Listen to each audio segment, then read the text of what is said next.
Geopolitics with Shukuru, we're the future. Hello everybody, this is Geopolitics.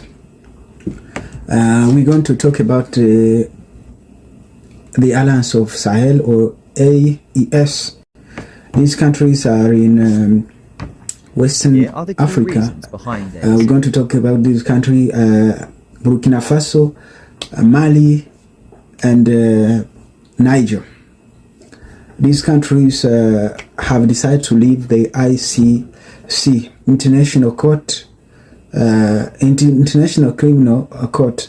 So they have decided to leave it. We're going to know why they have decided to leave it. We're going to see why they decided to do so.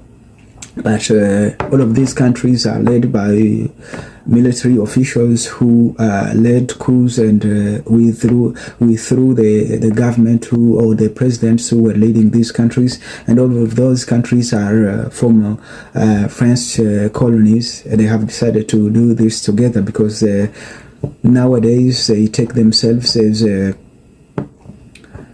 like brothers. And they are in an alliance called AES. This is Alliance of Sahel. Yeah. So let's see the population of these countries. Burkina Faso had a population of 24 million as of 2025. Niger had a population of 29 million, and Mali had a population of 25 million. So it is these are great countries in terms of population, but also in terms of wealth, like minerals and everything. So they are great countries. Yeah. Let's see when they came to power. They came to power like Burkina Faso is led by a man called Captain Ibrahim Traore, who came into power in a coup in September 2022.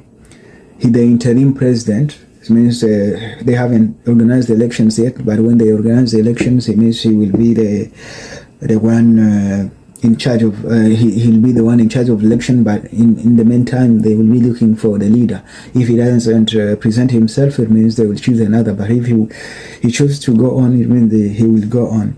Mali, General Assimi Goïta, who has ruled the country since 2021 and was officially sworn in the president in 2025. He has extended his rule without elections. It means he has done it like a dictator. He has decided to hold on power without leaving the chance to the citizen to choose. That's what he has decided to do. Niger, General Abdurrahman Chiani, that is his name. He led the military coup in July 2023.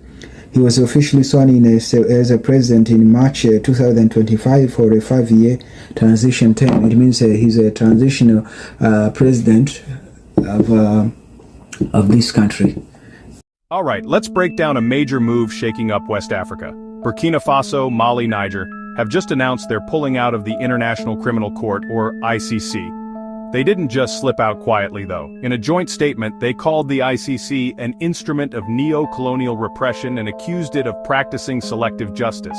So why are they doing this? And what does it actually mean? First up, the claim of selective justice.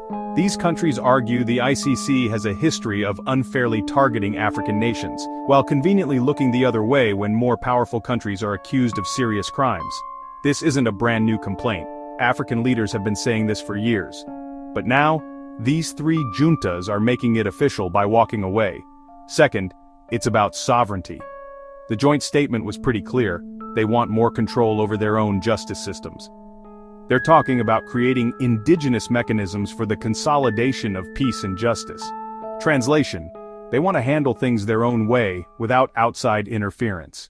This fits with their recent moves to cut ties with Western partners and regional organizations, especially since those military coups between 2020 and 2023. Remember, these countries have already ditched some old alliances, especially with France, and have been cozying up to Russia instead. But there's another layer here. the ICC has been investigating alleged war crimes in Mali since 2013, and in the last few years, human rights groups have accused the militaries in all three countries of committing atrocities during their fight against armed groups. So, this withdrawal, it might just be a way to dodge international scrutiny and protect their leaders from prosecution. Now, before you think this is all happening overnight, hold up. Withdrawing from the ICC isn't instant. According to the Rome Statute, the process takes a full year after they formally notify the UN Secretary General. So for now, these countries are still technically bound by their ICC obligations. Big picture, this move is about power, image, and who gets to call the shots. It's a bold statement from leaders who want to chart their own course, but it also raises a ton of questions about justice, accountability, and the future of international law in the region. I'll be keeping an eye on what happens next because this story is far from over.